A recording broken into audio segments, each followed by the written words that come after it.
Greetings and good afternoon, good evening, whatever it is where you is. I'm Tom Connors, and we're here to talk about Mandalorian. With us, we got Andre the Boss Man. How you doing? Greetings, everyone. We are a little bit overdue with this review, so we're going to do several episodes right now. Sorry about that, but we just have to get caught up before the finale, and that's what we're doing right now. And I'm not the only one, am I? No. And we also have with us our resident script doctor. How you doing? I'm doing well. How's everybody doing since the last show? Hopefully good. He's got the cure for all your entertainment needs. And also with us is the voice of Midnight's Edge, Mr. Santa Claus. In the words of my avatar, ho ho ho, stick 'em up. No presents for Moose and Squirrel. Indeed.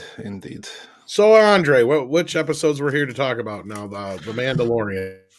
Yeah, we are definitely talking about the last two episodes, but I can't remember. Are we 2 or 3 episodes behind in reviews? I think we're 3. I think we're 3 episodes behind, aren't we? I can't remember if I know we did 2 the last time, but I don't remember. Did we talk about Ahsoka Tano last time?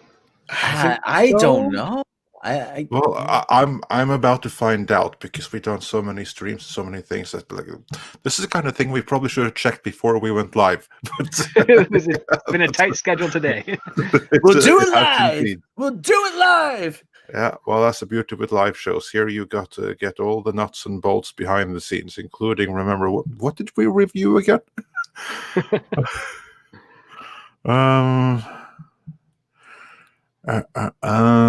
Because last episode was the last one I see here is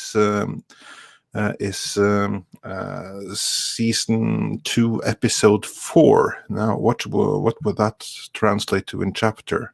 That would be chapter 13. No, what am I doing? Math.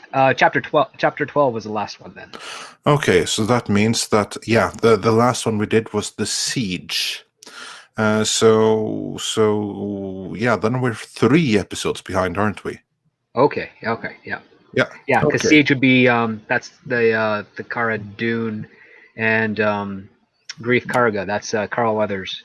Yes, that was a really good one, by the way. Okay, so then the first one we'll be talking about is season 2, episode 5, which would be chapter 13, wouldn't it?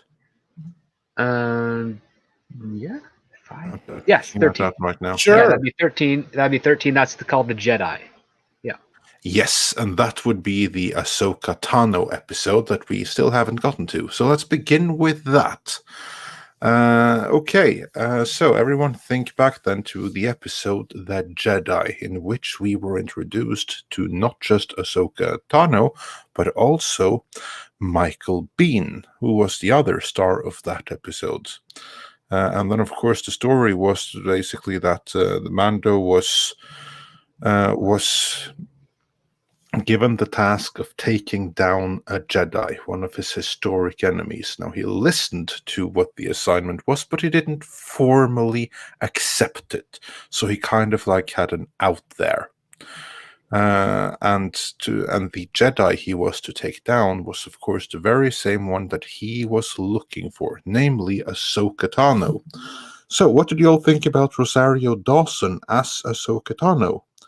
Script, I'm sure you must be quite familiar with Ahsoka Tano, so let's begin with you. Actually, I'm not, because I don't really follow the Clone Wars cartoon series all that much. I kind of dipped in and out various times, but I enjoyed the performance from Rosario Dawson. I felt the lines that she was given to speak were quite poor, but she did the best she could with them, and they had some stuff there. I felt Michael Biehn was kind of wasted in the show. And I did like the dramatic irony of the Mandalorian and getting given that quest. I like the fact that he doesn't commit to anything, but it's kind of ironic that he's there to look for Ahsoka, and he's dealing with someone that wants her dead. And we know from that context he's not going to do anything to harm her. Like it's great. Like that's a good way to frame a scene for some fun. But yeah, I thought she was okay. I liked the most of the makeup I liked. The head piece looked a little off. Looked like it was kind of made out of leather and solid rubber as opposed to something a bit more organic. But outside of that, I can't really speak much to it because I'm not fully ingratiated with the character. So Yeah. Rob, you more familiar with her? No, not really. I know of the character. I don't know anything about her. I mean, I like Rosario Dawson. I like whatever she does. I mean, but as far as she was really brought the character. No, I can't for sure say that. I mean, it's yeah. You know what? It's Rosario Dawson was good.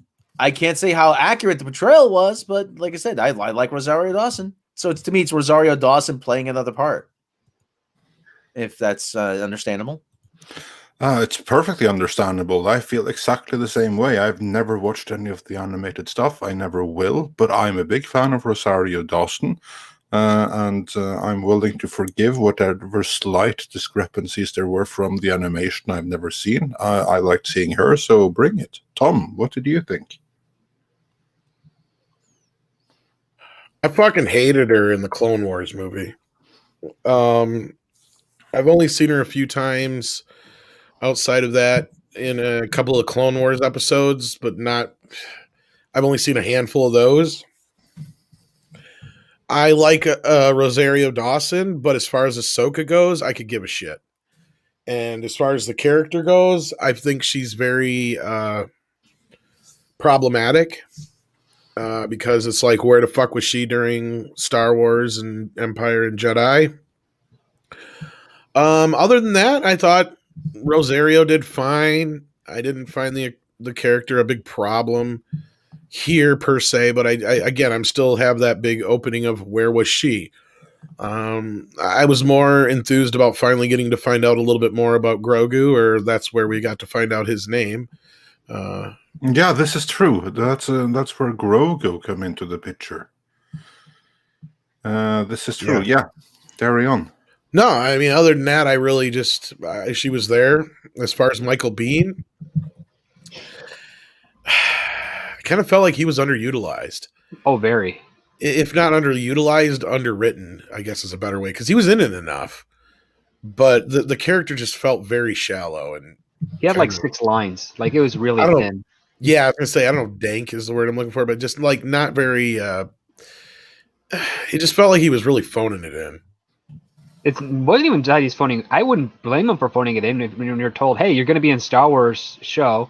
Here's your episode." It's like 3 pivotal scenes, and you have barely anything to say in either of them, and you're not really given anything to do other than die. It's just what? No. Wait for it and then die. Yeah, wait for it and then die. Yeah, exactly. well, not for nothing. That's kind of what Michael Biehn does, though. That's pretty much in Well, they kind of gave him something interesting. Like it was like you got this whole thing where he was going to like make a deal, and he knew kind of was going on a little bit more than other people. But then it just kind of went nowhere. I don't know, unless you were talking about something else. Script. Well, I will say this: Michael Biehn did a fake trailer for a movie in the Grindhouse film called Thanksgiving, and he was more interesting in that role than he was in the full 23 minutes of The Mandalorian, and that was like a less than a minute part.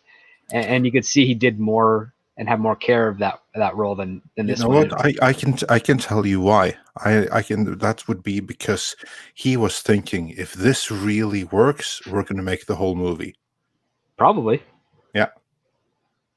You saw it really worked with Machete. That's the movie. And the moment that Machete was announced, I bet you he was thinking, oh gosh darn it, there goes my movie. Well, it wasn't just Machete, but also Hobo with a Shotgun. So those are the 2. Oh yeah, that's true. That went in there, and they were going. The initial plan was to do more, but for I think it was Death Proof that did not do as well as Planet Terror, and then Machete was kind of like the long shot afterwards, and that kind of did okay, but it was more too instantly a cult film for them to use as collateral for money. And the sad thing is that, not to go off on a tangent here, but the trailer for Machete really was better than the movie. Yes. Yeah. But yeah, to get back to the Mandalorian, Grogu. What do you feel about the name? Or the rest of you? I feel it sounds like very, I don't know, harsh and doesn't roll off the tongue in a very nice way. I mean, there's been a lot of people who've been making fun of it. I mean, it does sound like something you would use to get an erection. But or clean up after an erection. yeah, well, it just, I thought it was kind of more so just kind of an anagram of George's name to a point without an E, but I don't know. I mean, they could have even spelt it with an E, really, and it probably would have helped, but I don't know. The name's kind of meh. It's always going to be Baby Yoda. It's an unexpected name, that's for sure. I don't think anyone would have guessed it. But I mean, we did get a lot of history of the child and where he came from, where he's been. Possibly, he doesn't necessarily talk, but that doesn't mean he can't communicate. We've learned he's had some training, so that explains, why he knows some of the things he does. Yeah, his ability to use the Force, to heal, to hold off fire, to raise a giant rhinoceros. Hey, he learned that on Sesame Street. Yeah. But but it opened up a few more questions, like who's the baby daddy, and we kind of know who probably is. Yoda, you are the father. Father, I am not. Test is wrong.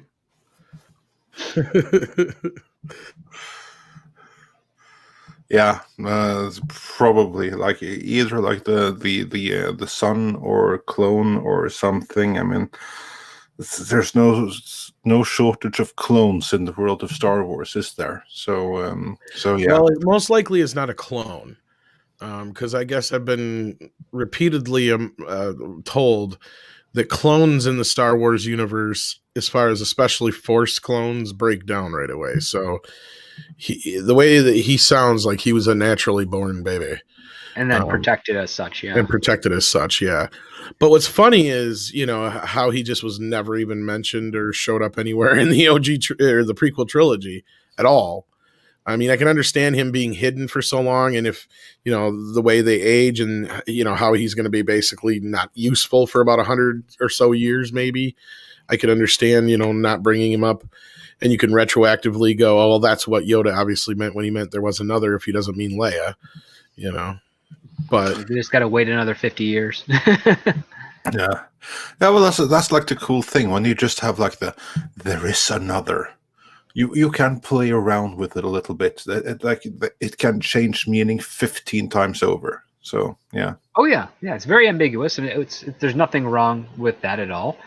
I mean, the one thing that's kind of a little unfortunate, but also at the same time biting at my curiosity is there needs to be more understanding of the biology of this thing, because I don't understand how a species that can be cognizant could still be in a state of also arrested development for 50 years when it comes to interaction. Well, I don't know about that part, but we do know that it's at least been in captivity for at least 30 years, because like that was what she said, is that he was raised at the temple, with the rest of the Jedi or whatever, or trained, by various trainers. And then when the siege happened, he was hidden, and then he was captured later on by the Empire. So we can assume that for like the last 20 to however many years, he's been, Lord knows, just kept in a cell for all we know. Kept in a cell, experimented on, who knows? Yeah, tons of horrible things, and he could be in this state of post-traumatic stress. And that's kind of what Ahsoka, I think, was saying with the whole he's forgotten how to do a lot of things, and it's probably better to just let him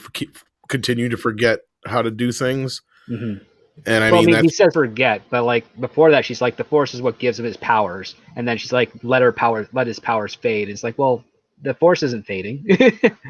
No, I know, but I think she means more like the forgetting how to use them is what I think she was kind of getting at, but I could be wrong. So yeah, could be. I mean, like, yeah, I understand what you're getting at. It's just it's like let his memory fade of how to use the powers would probably be more precise. Indeed. But Grogu, Rob, do you have any strong thoughts on Grogu before we round up this episode and move on to the next one? Not really. Just, cute. I still call him Baby Yoda. Just because it's a... Well, he probably is the baby daddy. So yeah, probably. I mean, come on, how many little green guys have we seen in the Star Wars trilogy? Just one, up until now. Should was be Yoda-san. Yoda and Yaddle. That was it. Yep. Yeah, and see if that's the thing. If it is their child, it should have went with a Y name, definitely. Like Yiddle. Yodel. So Yiddle. I think they probably have a few more surprises that they want to keep in store for us, don't you think? Yeah. I'm just having trouble picturing. Yoda has some Java juice. The one night, and he looks over at Yaddle. Nasty we will do. Oh my god! I'm willing to bet is how old they are. They probably only reproduce like once in their life, probably, and how we rare don't know how they long are. the pregnancy would take. Yeah, right? exactly. We were talking about that. We were waxing about that one night. It's like, how do we know she wasn't fucking pregnant for like 300 years? Yeah. I mean, carry kid around now, you will, for next 50, 60 years. Could be. Like the milkman he looks. Well, just consider Tom, new cartoon idea, Life with the Yodas. Oh shit. God. Oh shit! Yeah, that's where the real Christmas special should have been. But yeah, no. Just consider the Vulcans. Like they only get down and dirty once every 7 years. So, and then they live for like 200 years only. So imagine Yoda's species that lives for 1,000. Like I don't expect too much action. Yeah. I mean, that's what I'm going by is that Yoda was like 900 some years old when he died. So, and he died of natural causes. It looked like, at least. Yeah, it looked like old needed rest. Yeah. Rest he needed. Yeah, I mean, the episode had less issues than the previous ones, but it did have some weird stuff. Like that opening act was pretty cool with like her mowing down some of the guys, but then she gets to the front gate and says, "Okay, I'm going to turn around now and I'll be back in a day." And it's like, why not just finish your job or not use that opening act at all and save it for after the Mandalorian shows up so that it's part of the actual siege on the village, and then you have a better flow of action of an action set piece. Because somebody has to walk away. They just have to let somebody walk away scot-free. Don't you know that? That's the rule number one of modern storytelling script. Yeah, I know. And competence supersedes everything else. Yeah. The idea that she has to train him. I'm like, I don't remember training ever being a part of this baby child's journey. It's all just hand him off to the Jedi. Bye-bye. Like, that's true. Now that you mention that, at no point before this, he's like just taking the baby. Nothing about training him. Yeah, it doesn't matter if he's well versed in the Force or not. The whole idea was return him to his people, and so Ahsoka's little contention of I can't train him is like, I didn't ask you to train him, lady. I just told you to get him back to the rest of his kind, and you for all intents and purposes are the closest thing. Here you go. My mission is done. I'm going to go start hunting bad guys in the galaxy for money. Well, as we all been saying all this time, his kind, in quotations, is obviously Jedi because there probably is no other Yoda species left. He's probably the last. Possibly, yeah. Exactly. And that's why, because this is the other thing. It's something that I don't understand from fellow fans of Star Wars, which is just because you have an aptitude to Force does not mean you have to be trained or have to become a Jedi. Like, you have to give the character the choice to do that. And, in this case here, Ahsoka's not even presenting that. She's just an outright rejection, not just of training him, but also of not even taking responsibility for him, knowing some more about this species than anyone else so far has seen. like someone's gonna say, I got all these great Force abilities, but I think I'll stick around here and do some moisture farming. Yeah, you never know, right? But before they start expanding Beru as a character, after that first movie, people thought that Beru was the sister of Anakin Skywalker, and that's how they were related, and she could have had that Force thing, and just shows, no, I'll be a farmer. Don't give people any ideas. Aunt Beru Jedi Knight. Well, they already confirmed that she's not related by blood to anyone, so we're okay there. Yeah, well, she's Lars. Lars, what was his Bumstead? Whatever his name was. Stepbrother, yeah. Okay, just consider this. They were going to make Aunt May of Spider-Man fame a secret agent. So Agent May. After they already made, I think Peter Parker's both her parents made members of S.H.I.E.L.D. for a time too. Yeah, exactly. So it was basically Aunt May, Agent of S.H.I.E.L.D. Nothing is off the table, in other words. Yeah, that's May Riley, Agent May Riley of S.H.I.E.L.D. So seriously, do not give ideas.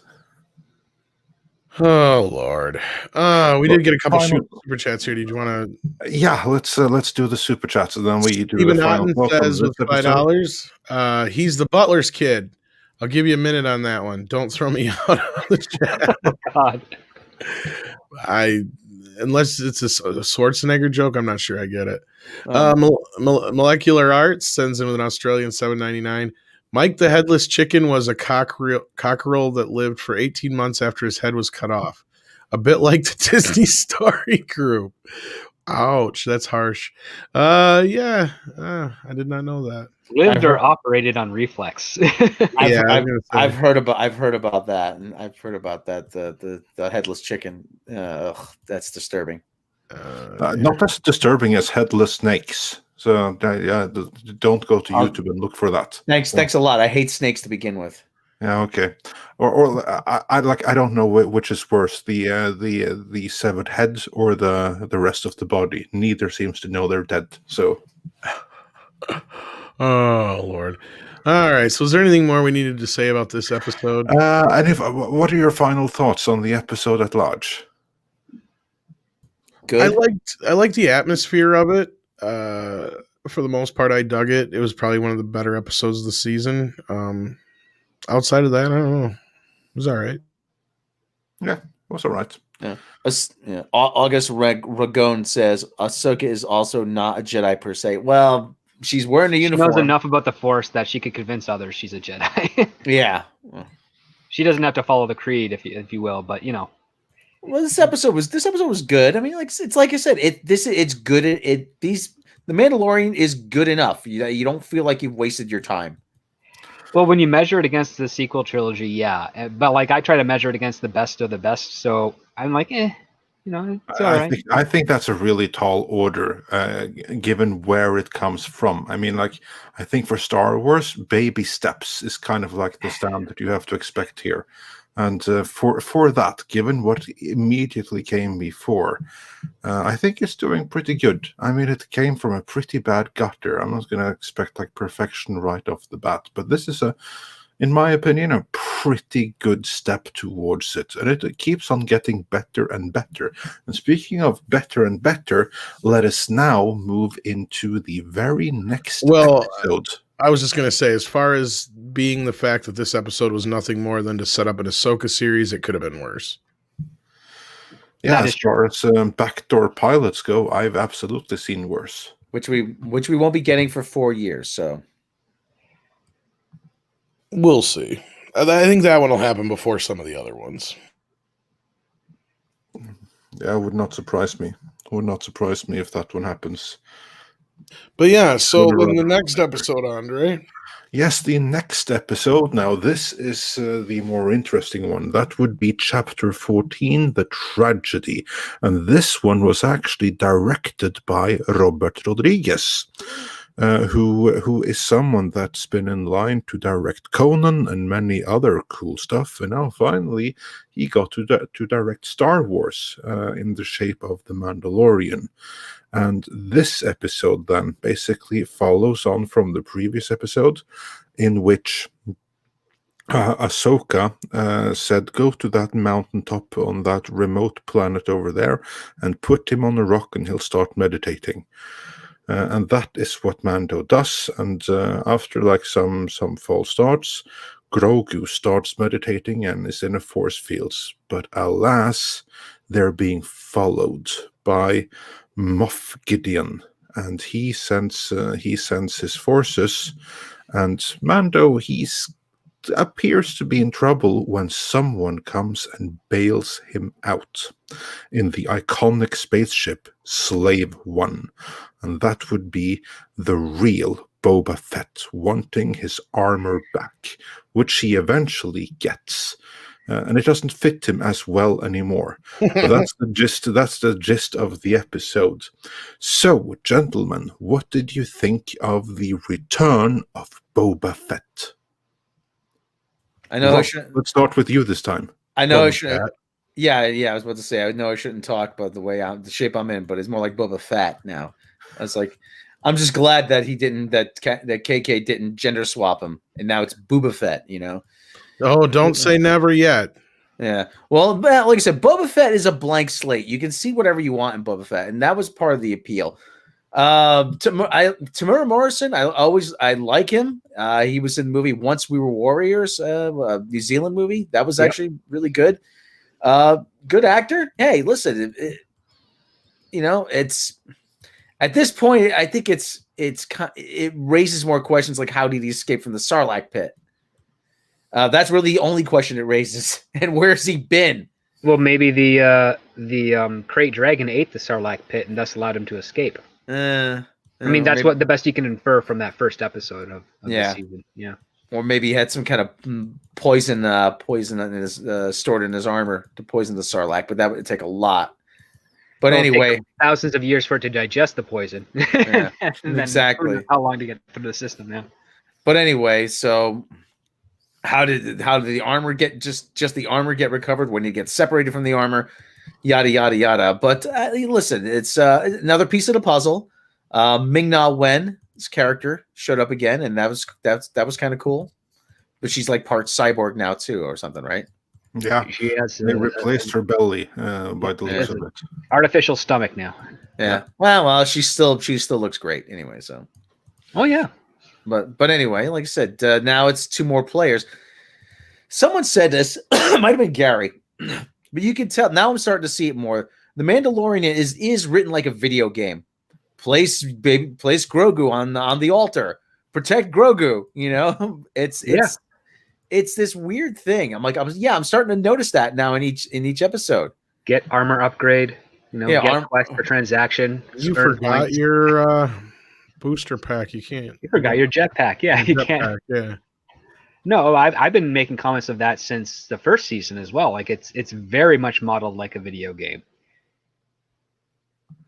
Maybe it's absolutely yes. It's really starting to show. Maybe that's why they say maybe that's why, as they say, the kids like it because that's what they relate to.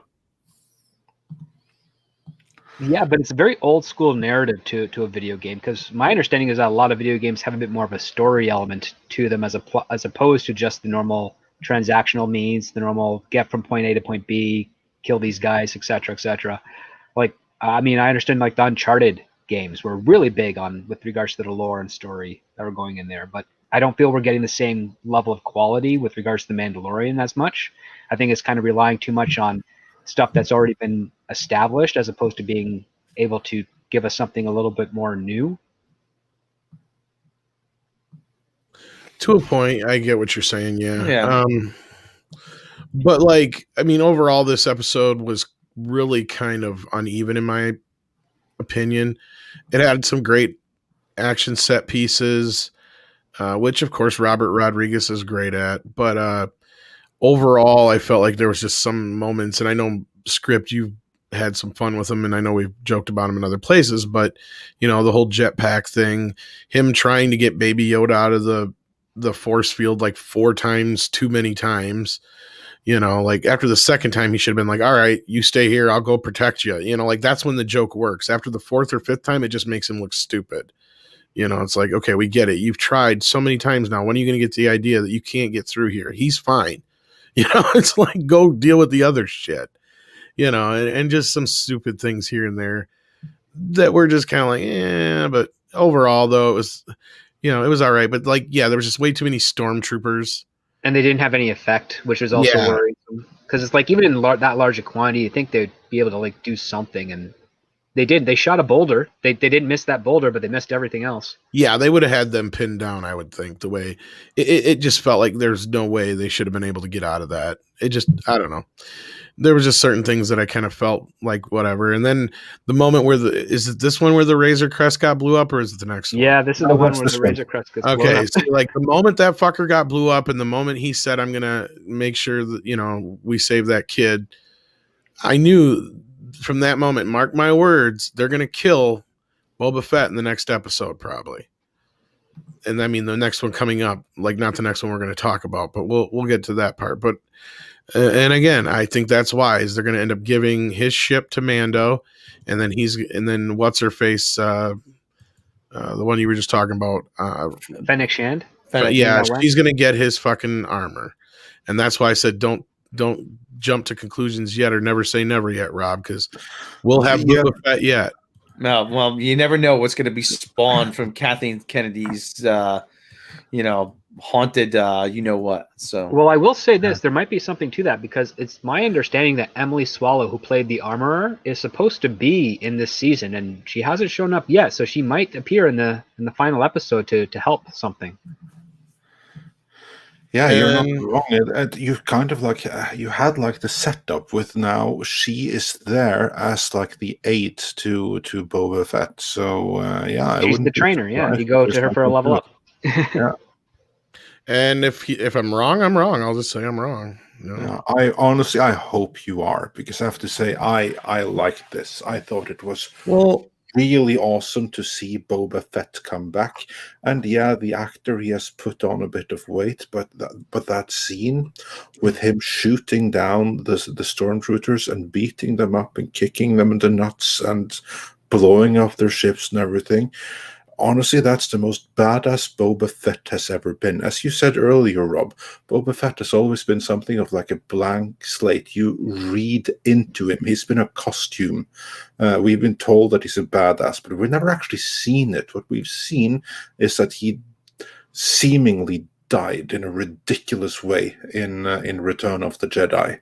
This is the first time on screen we've seen him utterly kick ass. And if the actor, okay, fine. So he's put on a few kilos. He's allowed to, at his age, he can still kick ass with the best of them. And so I was just happy to see him back. And for those, for people to say, he's all fat now. I'm like, yeah, come on, we all put on weight when we get older. But, Never underestimate the strength that you can still have, even if you put on some weight. Yeah, okay, exactly. So you have some more bulk. All that means is that if you are reasonably fit and you know how to fight, you're going to fight or hit harder, because you're going to have all that more mass behind each punch. So it's not good. It'll make him slightly less nimble. It's going to make him slightly less agile. But he didn't use any of that here. It was brute power, and so I'm quite happy with Fat Mando. Yeah. What's the equation? Weight times velocity equals force, or something like that. Yes. Mass times velocity equals force. Yeah. And for all the reasons you just said, Andre, is why I think they're going to kill him. Because they're bringing somebody back who was an anti-hero. They're making him a big hero, and plus he's so kick-ass, he's going to overshadow the main star of their show. And I don't know why everybody thinks they're going to kill Mandalorian. It's not going to happen. No, I agree. That's not going to happen. But still, it would suck so badly if they did, though. Brought him back just to kill him off again. Yeah, probably you're right. You're probably right. It would fit the pattern. I just wish that they did. It's a pattern of writing. It's the pattern of them. Not only that, the actor, his age, he's in Aquaman and stuff like that. And even if they do a series, I bet you $5 is a prequel. Yeah, but this right here, this is where they should be subverting expectations. But they won't. And again, honestly, I have no real horse in the race. I've never had a Boba fetish. I don't hate the character, but I've never been one of those like, oh my God, it's Boba Fett either. So like in this case, I'm seeing it from a writer's perspective, and I just see where the chips are falling into place. And it's like, I just see it happening. I don't see them keeping him around longer than a couple episodes. And why else would you obliterate the Razor Crest if you weren't going to give Mando the fucking Slave One? I just don't. And you set up the other character like his surrogate daughter. So what better way to move in some female Boba Fett and give her the armor? There is that mentor aspect that you're pulling out here, like with the Reading 101 aspect. Like Boba Fett's a more experienced Mandalorian. He's been doing it longer than the Mandalorian we've been watching.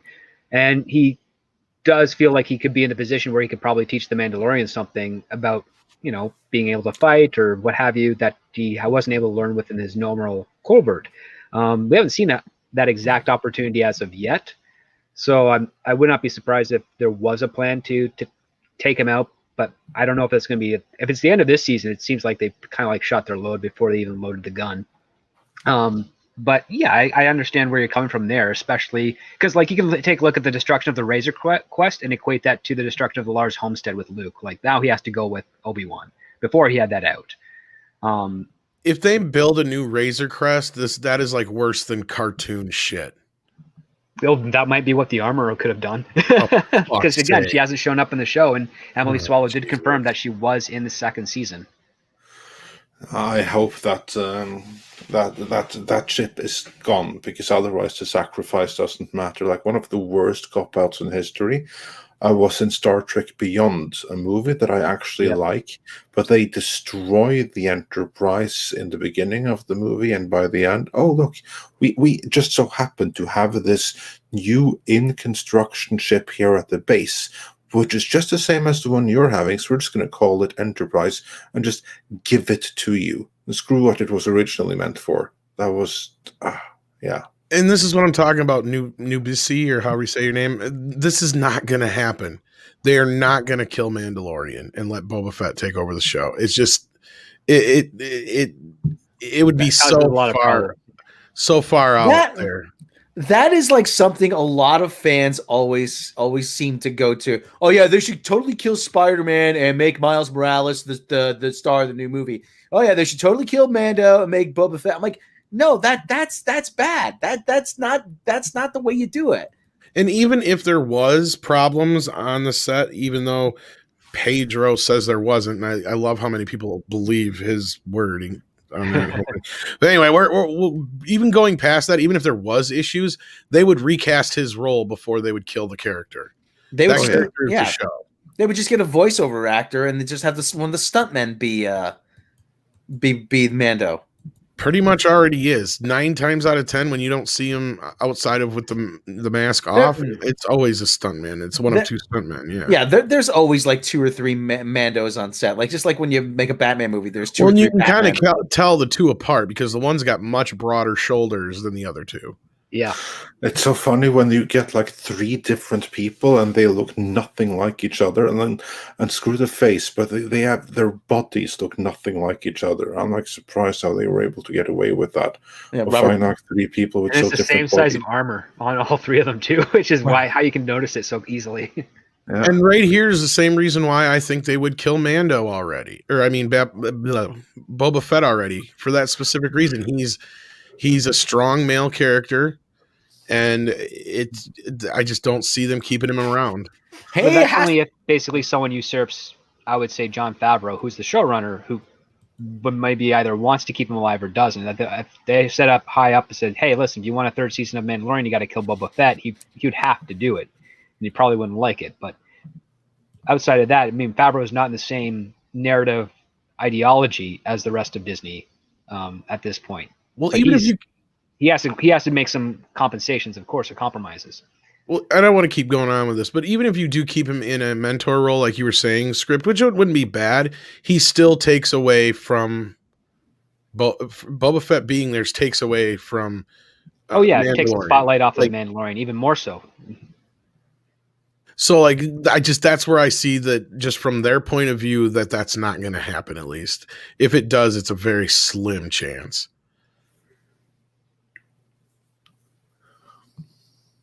And that's all I have to say about it. We can move on. We got to go. Let's do the super chats. All right. What was the one we left off on, or where are we at here? It's only got 2 on the screen, so give me 1 second, and I shall find that out promptly. The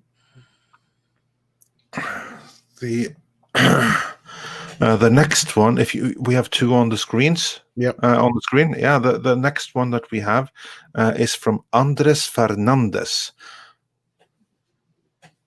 who says for 50 ARS. I'm not entirely sure exactly which currency that is. I keep on forgetting. That was the pesos one. But that's Argentinian pesos. Oh, yeah, that's what it is. Exactly, Argentinian pesos. Well, muchos gracias. And he says, do you think the fans will be okay with giving Boba's armor to a woman under Kathleen Kennedy? Don't think so. It will destroy good faith with the show. They don't care, or she don't care. No, and I think that Kathleen Kennedy would probably be happy to see the show. That's another reason why I think it'll happen. Is that's directly something she would do. Another toxic man removed from Star Wars. Not unless they decide to lean into the EU, because I think Boba Fett has a daughter in the books. So, well, no, that's what I'm saying. They set up what's her face. Fennec as the Fennec surrogate. is kind of the surrogate daughter already. So, like, that's where I see her getting his. But isn't Ming-Na Wen like only a few years younger than Tomorrow? It doesn't matter. She'll probably get her own spin-off show. It doesn't mean she has to stay on the show. Yeah, but here's like the thing that she can pass for like 30 something. She can easily pass for like 20 years younger her actual age. So of course, in actual reality, she and Tamara are about the same age, but it doesn't look like it. So that's what matters. Ming-Na Wen is 54. Tamara Morrison's almost 60. Yeah, so I know, and I get that point, but it's just I just don't see it. Yeah. Anyway, Phil Moore says with $5, Mando taking the Boba Fett moniker is probably true. Slave One will become Hope One, and that sounds. Well, we've been joking about how Slave One is a problematic name, and that's another thing. There you go. And I know there's multiple slave ships, but has that been established in the Disney canon yet? That's the question. No, this is the first establishment of anything Boba Fett in the Disney canon, I think. No, he's a fairly blank slate still. They can do whatever they want with him in canon, as far as I know. Now, there's something in the comics that Disney put out the Boba Fett comic, I believe. But again, who cares? Certainly not Disney. And again, if they just stumble upon the same exact ship, that's as bad as a cartoon. Yeah. It takes away from the Razor Crest even being that remotely special in any kind of way. It does, because I mean, the only other justification you have is like, okay, we know that the other Mandalorians left in Chapter 8, and many were killed. So what did they leave on? Maybe that vessel could be handed off to the Mandalorian. But if it's the same one, that kind of ruins the uniqueness of that first ship. So. Yeah, it certainly will be interesting to see as we get to it, and to move things along towards the end of the episode. The child is taken and is in the custody of Moff Gideon, and we get an inkling of what exactly it was that he wanted it for, namely seemingly to clone a super being that we only saw in the shades, but many have pointed out that the background music played is the same one that is associated with a certain Snoke. What do you all feel about that?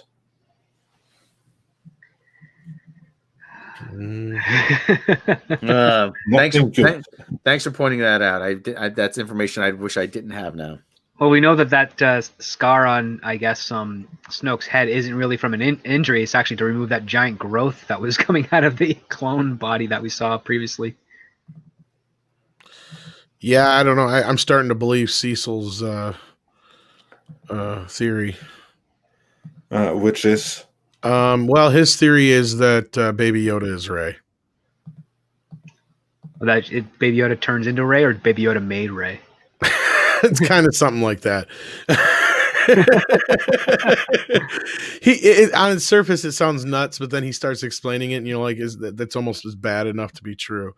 But basically, it has something to do with they make a a being, like a person out of the midichlorians and blood and whatnot of Yoda and whatnot, ends up being the baby that is Rey, and then Palpatine's kid takes him away because it takes Rey away because he doesn't want to be part of this and all this shit. He comes, it's a whole convoluted video he just dropped. So it's interesting. It's an interesting listen. But we got him on next Wednesday, so on the morning show. So I'll try and have him explain it again to Andre. Yeah, that's going to need some more explanation. It kind of makes sense, but it's like, you know what? It's almost stupid enough to be real. Like, basically, he's saying that Baby Yoda will lead to Rey, and that's how they're going to connect the whole thing. So it's not much far off from the whole Snoke theory, really. Like, instead of it being Snoke, they're creating it's Rey. But I think, he's just still doesn't answer why Rey can do everything and with no training. How did you learn to fly like? Where'd you learn to fly like that? I don't know. Well, check out Doomcock's latest video and you'll find out. Oh yeah, that's that was also that information was also on Ishibaka's Disney Star Wars: The Dumb blog like months ago, wasn't it? Yeah, it's I don't know. It was somewhere months ago, and it was Ichibaka that picked it up recently, and that's where Doomcock picked it from, and we're going to do something on it too. And to me, at least, that seems very legit. We have heard things to that end before, haven't we, Tom? Yeah, there's a couple bits in there. Yeah, that didn't want. Well, this goes way back. Like, there was like 3 things that specifically popped out in that script to me that I remember hearing about before The Last Jedi came out that weren't in The Last Jedi, but they're in that story. So it's kind of like, wait a minute, and again, it goes back to the whole thing with, Simon Pegg and Daisy Ridley both saying that there was treatments made by JJ and they were thrown out. And that's something we've said all this time. And again, it does. I know it doesn't mean much now because it's too late, but it does mean something when you look at it in effect that what they did do with that trilogy, and as bad as it could have been, if they at least went with a plan, it probably wouldn't have been as much of a clusterfuck. Oh, would have been. And in that version, Luke, to answer your question, Rob, is the reason why Rey is so good. Yeah, I know that. That Doomcock video. He said it has time travel, so it's kind of J.J. Abramsy. So yeah, there's a lot of J.J. Abrams pulling in there. Luke's pulling strings behind the scenes. But yeah, there was something to do with his severed hand that I remember hearing about that never materialized. There was something about the sea monster fight I remember hearing about that wasn't in the movie, and there was something else I told you about, Andre, and I forgot that I remember hearing about before The Last Jedi, way before, and it was like that shit was never in the movie. So it was like I just kind of disregarded it until I remember hearing about this. So we went from that to something. Oh yeah, I could kind of see that happening. To go away, you stupid girl! Get off my planet! Jeez. This is what happens, people, when you give a hipster a camera. Okay. Something about, I know, so there was also something about Rey being a Sith or a descendant of a Sith as well, and that I remember originally was being talked about. Something about a Sith queen as well, which is in that. So yeah, it's something else stupid, basically. Oh yeah, it had JJ shoved into his new movie, if you noticed. Yeah, it's like your own grandpa type of story angle that they were throwing in there.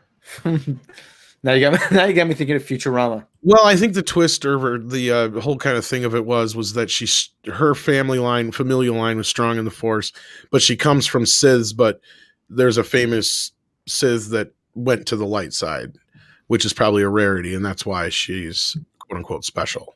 Which isn't a horrible concept in and of itself, because that's basically what the whole Luke Vader story is.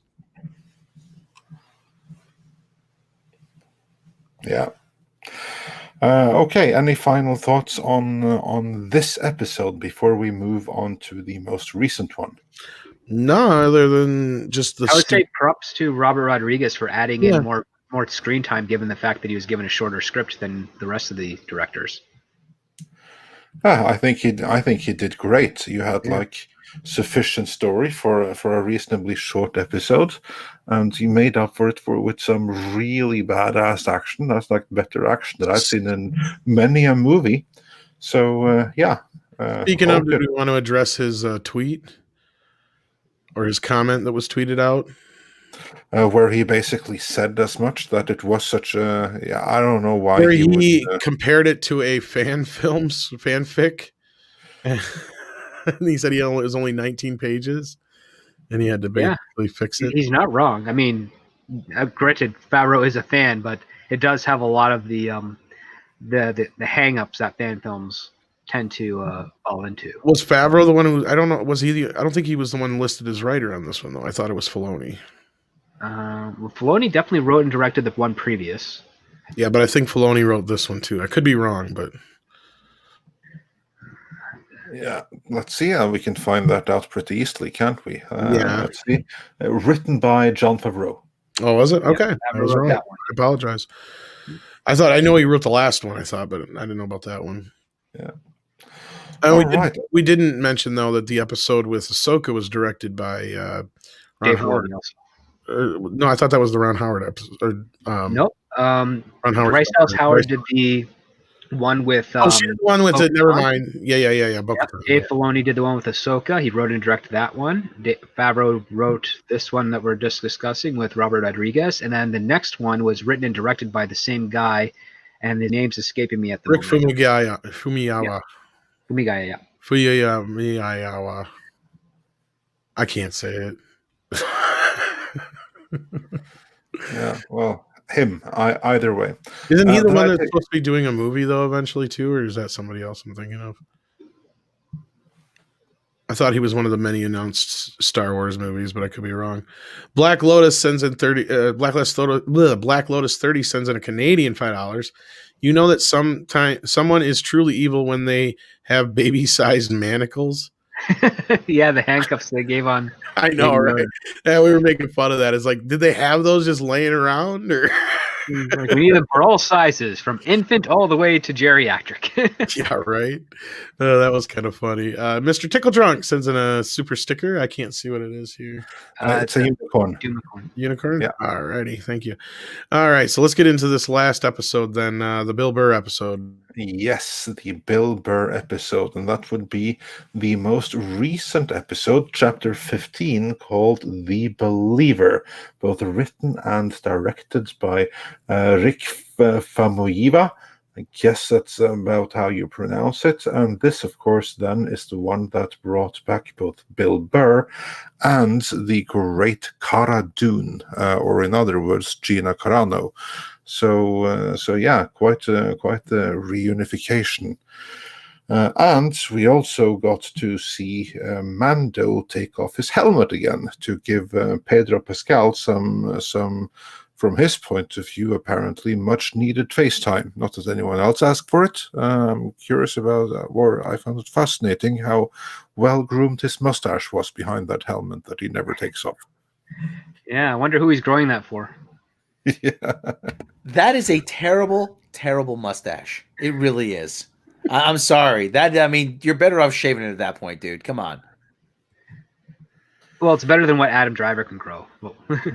Oh, you just made Pedro Pascal cry, especially Adam Driver. But yeah, okay, guys, thoughts on the episode? How was seeing Bill Burr again? He was the best part of the episode. Yeah. Other than that, they did a better character arc for him than they did for Finn, and using some of the same principles. exactly, yeah. That's actually something that I said, that Bill Burr is a better Finn than Finn ever was, and that's not the actor's fault. That only goes to show the talent of those involved in writing, producing, and directing, which in this case would be Famuyiwa, of course, in addition to, of course, Jon Favreau and everything. So, like, that's imagine how much that must have offended Kathleen Kennedy to see again here does the Mandalorian does something 10 times better in one episode than she did over the course of 3 movies.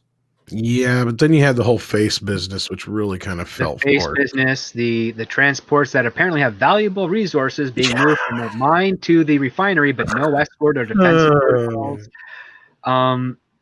Yeah, I mean, because I everything that came out of Bill Burr's mouth feels like it came from another story based on like the action that's going on around it. Because he makes these great philosophical arguments. He talks about what he believes in and how he finds little difference between the Republic and the Empire. And then if you want me to hop ahead to the pivotal scene, I can. Go for it. Go for it. And then he gets to the pivotal scene where he meets his former commanding officer, who luckily doesn't recognize him. But the whole reason we had to get the Mando to take his helmet off is because Bill Burr's character thought he'd be recognized, which ended up being not the case. But he has a sit-down talk with him, and he basically questions the judgment of this officer, saying, do you think it was a good idea to do this operation, which was basically destroy these very pivotal Imperial planets so that the infrastructure that was there couldn't be co-opted by the Republic and allow the Republic to be stronger? That was my understanding of what the operation was. Like burn the White House before another president takes office type of thing. Or burn Washington, D.C. before a new administration sort of thing. And he challenges him, like, do you think that was a good idea? And the guy's like, yeah, this is a good idea. It's for the Empire, as opposed to Burr's perspective. What we get in that conversation is that he thought the Empire had his back and the soldiers he served with their back and support because they were fighting a common enemy. But it turns out it wasn't that at all. It was all about the higher meaning of the Empire as a philosophy. And that's where Bill Burr comes to a decision like, yeah, like you're worse, and I'm terrible for having been fooled by you, and then shoots him. And I thought that part was really good, but I think it was missing something really important, and that was a clarification that the remnants of the Empire that are still here choose to be part of this because they share that same philosophy. Because right now there's still ambiguity about that. Like part of it we understand, they're doing it because they're making money. Some of them are just there because they might not have any other choice, but they all fall under the same possibility that they could be like this Bill Burr character who just hasn't had his enlightenment moment, so to speak. And when he goes around and starts killing the other guys there for his own, like he kills 3 other people who don't even really reach for their weapons. They just are in shock that he killed this commanding officer. And then he just goes out, starts killing them. It shows a little bit of a hypocrisy, but I think that could have been avoided if we got a commitment from that superior officer saying that everyone here is here for that same exact reason that I just stated. And because then you understand that, yeah, everyone in that compound is, the problem, so to speak. And Bill Burr was the guy that walked away from that. Yeah, and I can't help but point out that scene is totally ripped off from Django Unchained. It was very much familiar with Django Unchained. Well, you know what? Yeah, I'm sorry. Go ahead. I was just going to say, indeed. But overall, though, I thought the end episode was tremendously entertaining, and I had a great time with it. But I may be the only one, because that's like the irony that I have found with Mr. H, who has a Patreon stream or something like that right now. But overall, the biggest fan that I know of this series, other than myself, is him. And the two of us, we aren't really Star Wars fans, but we're big fans of The Mandalorian. And I'm sure that I'm the one that has probably gotten the most enjoyment out of all of these episodes of any of us here in the panel, which I think is pretty interesting. I enjoyed it, but there was just too many times I was stopping and saying the things that we've talked about. And it's like, okay, you've got this highly volatile fuel or whatever the fuck it is. Why the hell do you have it on bouncy ass transports? Why aren't you just flying it? Yeah, why is it under guard? Why aren't there more than just 2 people? Yeah, just stupid shit like that. And then the whole ending, like in Django, I can answer that because it's quicker and easier to, or because it's cheaper probably to drive it, and you have a stormtrooper drive it really carefully. That's how. But they're like constantly under attack, and then we learned that he was the only transport that day to make their shipment. It's like, well, if this is important, that's a problem. Yeah. Tom, did you ever? This episode is actually based on a Roy Scheider. Well, a lot of elements are lifted from it. This episode's actually inspired, I'd say, by a Roy Scheider movie called Sorcerer. Okay, I think I've seen it when I was a kid. Yeah, where they have to transport nitroglycerin. I was gonna say the nitroglycerin on a train. Yeah. We brought that up during Solo. Yeah, by truck. Yeah, the Legend of Zoros movie too. Yeah, but but in that movie they say, well, we can't fly by helicopter because of the turbulence. Because I imagine the same would apply. No, not here though, because on ships you don't have turbulence like you do, especially in I'm sure in an atmosphere. They've got levitating things. They've got Speeders, yeah. You know what? Yeah. This is the Star Wars universe. They don't care about Yeah, I get that. atmosphere, So science, let's or even anything. get You're past that thinking because of it was Star just Trek. fun and exciting. I get that. Okay, fine. And that part looked kind of cool as far as it was nice to see something different that wasn't a fucking, a desert or a forest. But then we get to the next part though that kind of bothered me was the ending, because at least in Django, you're like, oh man, you did that and you were just about out the fucking door, and that's kind of the whole point of that. And it's kind of the same thing here, but almost here it makes less sense, because like at least there it's like he's the character they built up to this point with the character, and it's kind of the same here, but it's almost like what justification did that have, like other than to just start a gunfight like that? Just, and like Script was pointing out, he's going through these big soliloquies and then he turns around and kills 2 or 3 of his former basically comrades before they even draw a gun. It just like, I don't know, it just seemed really out of character at the moment, and it just felt stupid. It felt the actions against what he was preaching to the guy about, like, caring about these soldiers that you serve with. Especially when you had a situation where all you had to do is have the guy recognize him. Like, that's all you had to do. It's like, wait a minute. You should be dead. I know that sass, or whatever. You're like, I know you're whatever, and he'd recognize him, whatever. And then you just have the shootout that way, like something that would justify it. It just felt very out of place, like just so they could have that moment. Well, it's kind of copying the same type of thing that what Finn was doing in The Force Awakens. His friend dies, blood on his helmet, and that's his moment of change where he's like, I gotta leave. And he leaves with Poe, and he has no concern about shooting up the hangar or shooting up the TIE fighters that are coming after him, or getting in the Falcon and destroying those guys, even though they're in the same exact position he was in 12 hours prior. Yeah. It just fell out of place. But otherwise, I mean, I do enjoy the character. I did enjoy the show.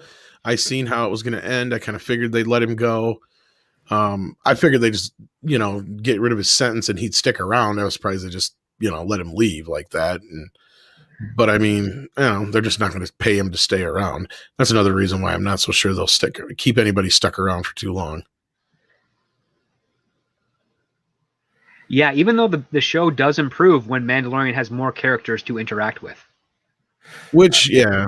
Yeah, absolutely. It's a huge improvement when he has someone around, because here's like the thing that just like Dredd before, what kind of like made that movie was that he was really a supporting character in his own movie, in that it was another character that had the arc.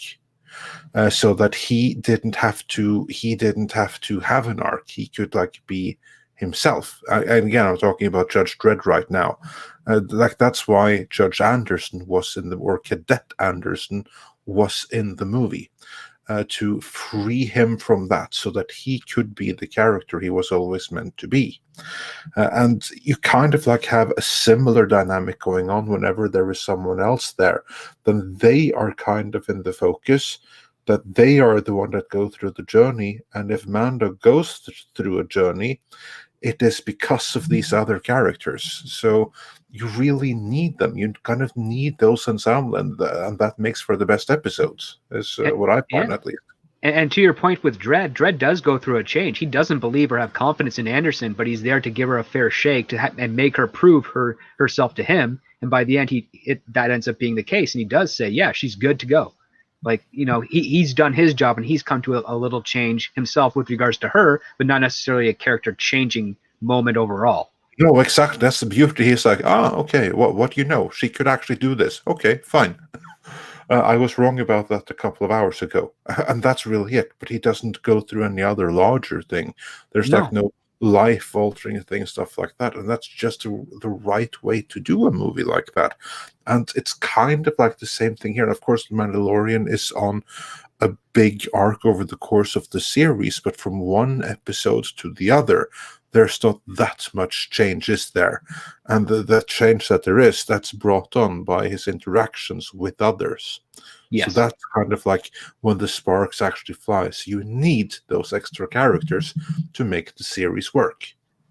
Yeah, I wholeheartedly agree, because I think he's got a good I mean, even with this episode right now, I'm kind of looking forward to next week's because he's got an interesting team. He's got Ming-Na Wen, he's got Boba Fett, he's got Cara Dune. They all have some good chemistry with each other. Just even at that briefing scene where they're talking about like finding the easily findable secret hidden Imperial refinery that apparently the Republic can't find, but Boba Fett can find it like that. I think that's like something interesting. I like the dynamic because we're getting different points of view and we're getting conflict of character goals and all that nature. And that's where you get your drama. But when it's the Mandalorian on his own and he's talking to a child that can't communicate back, it's intimate, but it's also arrested. We're not learning really much more out of it. Exactly. But overall, I enjoy this greatly. So I'm looking forward to the final episode, and it's not next week's Mr. Script. It's in 2 days. Oh yes, 2 days. Well, that's right. That's why we're doing this right now, because between and now and then we even have another episode of Star Trek Discovery to suffer through. Yeah, I'm actually pairing my review of those 2 episodes together because they're part 1 and 2. Because I realized I just wanted a break. It's such a bad show. Oh my god, it's so god awful. It's so awful. Like, oh my god, how could they do it? Oh, that's a whole nother. We'll have to talk about that on another stream. But I will say this: I did like Bill Burr's last action. He blows up the 2 tankers. I mean, it doesn't destroy the whole facility, but definitely blows up that roof part. And I liked his justification for that. It's like he needs this to try and sleep at night, which goes back to the fact that I guess we infer from his earlier monologue that he hasn't been sleeping well at night. Probably because of everything he's done at that point. Probably. All right, Rob, any final thoughts on the episode or anything else that stuck out with it? Not really. I mean, it was good overall. You know, like I said, it's like I said, like I've been saying about the Mandalorian. It's yes, considering where Star Wars has been and where it probably will go. Right now, the Mandalorian is good enough, and that's, you know, considering how low the bar has been set, that's actually saying something. No, I agree with that. It is, yeah. Yeah, it's all right. I hope this next episode is good. It wasn't the worst season overall, but it just felt like a lot of the same from the first season, though. In some parts, in other parts, not so much. So, yeah, I just hope it's good. I always got to keep asking myself, though, as always, is it only good because the sequel trilogy was so bad, or is it actually good? But I do enjoy watching it, so I mean, I can say I would probably watch it if it wasn't for the channel. So, whereas my answer to that is this is good in its own right, because I don't really care about Star Wars, but I enjoy this. And even if you take all the Star Wars fronts away from it, I would still watch it. Because I enjoy it in its own right. That's great, actually, that you do. I mean, that's really good. That shows a success for the show, when people can say that they genuinely enjoy it. Yeah. Just one thing, though, Andre, about you were saying about Star Trek Discovery. You know, the thing that's mind-blowing, and we'll talk about that tomorrow or whenever. The thing that's mind-blowing about Star Trek Discovery is that they are actually trying.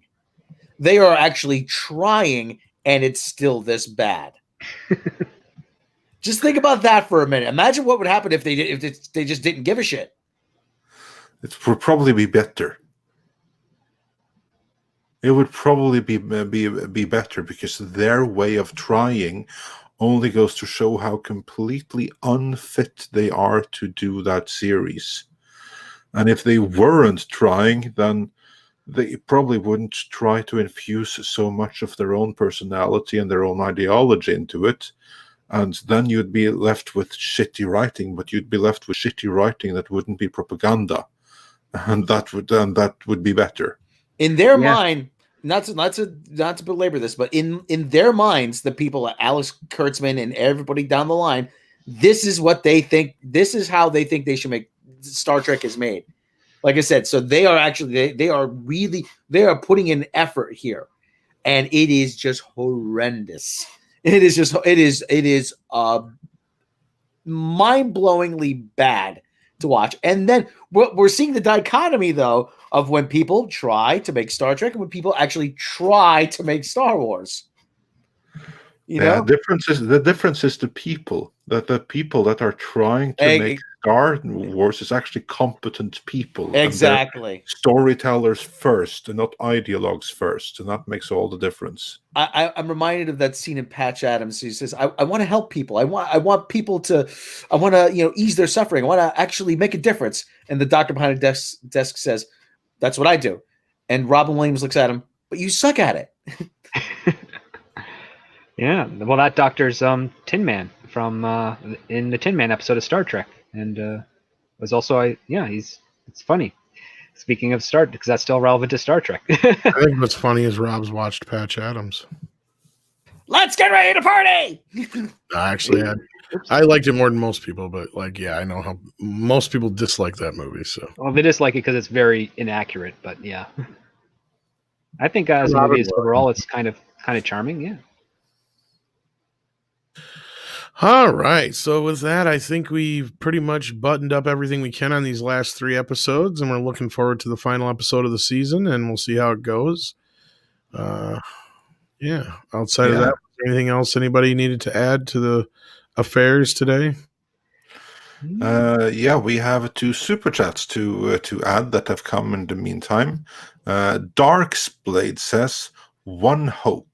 Boba is Favreau's favorite character." Yeah, fingers crossed for that. I don't think it matters. And Mr. Tick, but then at least he would give him a good send off. Well, that's what I think they're thinking they're doing. That's my point. Yeah. And Mr. Tickle Trunk says, "Cutting your mustache avoids helmet shaking." Well, there you go. See, maybe Pedro needs to take a note from you. Yeah.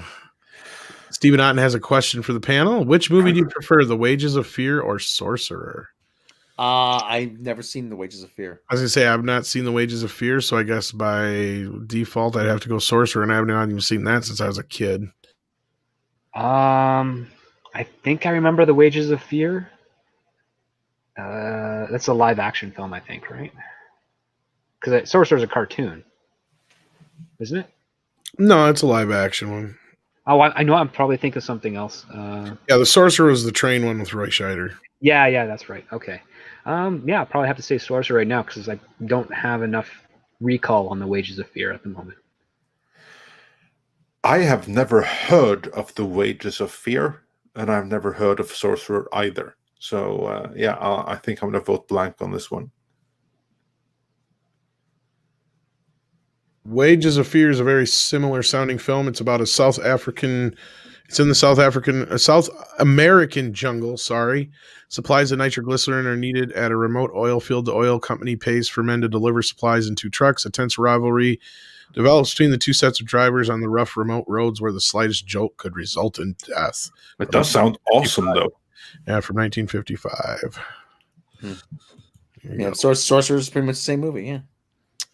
Similar plot. I have to check both out because that was like that's an awesome concept. So there's a great scene where towards the end where Roy Scheider they have to go over a rickety bridge and the guy is supposed to be guiding him is ready to run away. Oh no, you're guiding me across that bridge. You wanted to come here. And we also got a super sticker from the one and only. Yes, I don't know what that is, but it's a diamond. Diamond. He always says it's a diamond. I should know that by now. There you go. All right, folks. Well, there you go. You got a couple of good recommendations. If you did enjoy this last episode, there you go. And I'm sure both of them are better than Solo. So, that does not take much. So. All right, kids. We got another super chat real quick here from Taker610. Would you guys prefer a Poe series over Andor?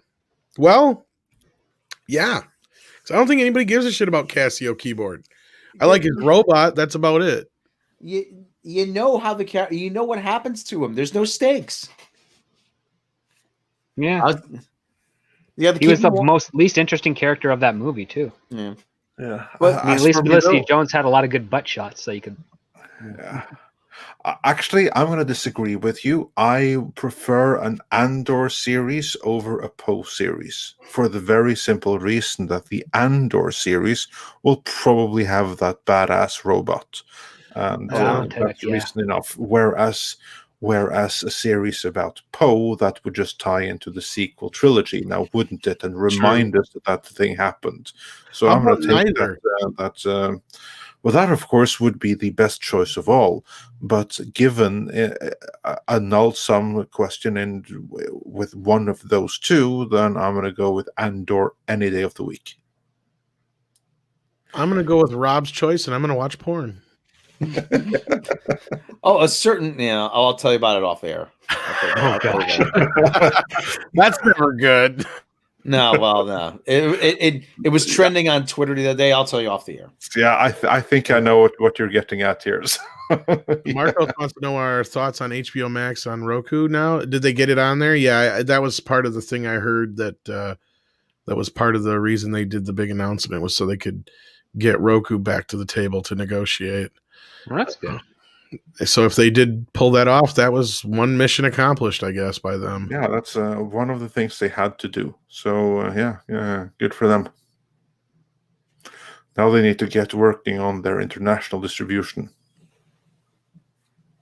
Pretty much. All right, kids. What do you say we put a cap on this one like my soda bottle here and bid everybody adieu. And until Friday morning or the next mead, which I think is tomorrow night, we'll catch most of you later, I guess. We thank everybody for the super chats. We thank Script Doctor for joining us this afternoon, as always. It's fun to have him here with us. And we thank all you for watching. Indeed, we do. So yeah, thanks for joining us, and we'll have both more live shows and regular scripted content coming for you real soon. Take care. Bye bye.